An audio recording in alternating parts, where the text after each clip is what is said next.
दर्द से व्याकुल कौशल्या रानी मेघ से आरज करे हो। मेघ जनी बरसय अवध नगरिया राम जी जन्म लिहले हो। दर्द से व्याकुल कौशल्या रानी मेघ से आरज करे हो। मेघ जनी बरसय अवध नगरिया राम जी जन्म लिहले हो।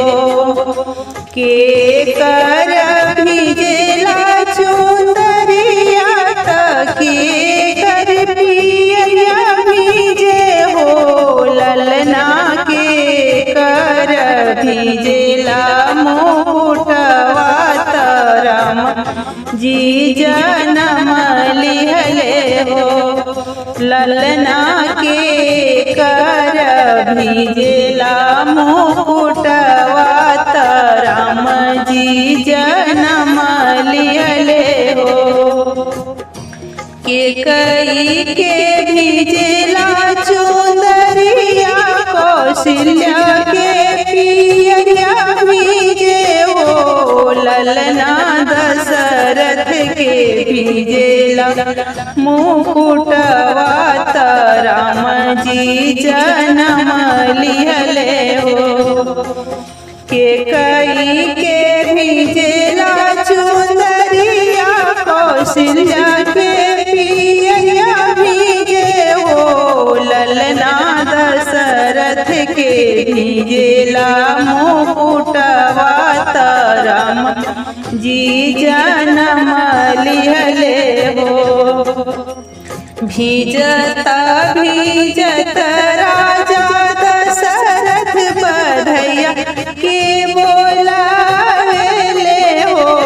ललनायन धन सोनवा लुटावेले राम जी जन्म लिहले हो। ललनायन धन सोनवा लुटावेले राम जी जन्म लिहले हो।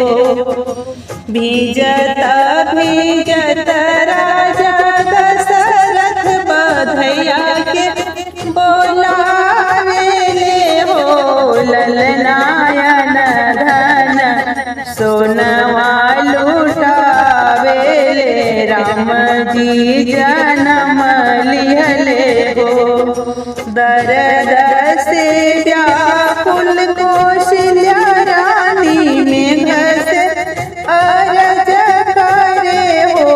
मेघ जनी बरस अवध नगरिया राम जी जन्म लिहले हो।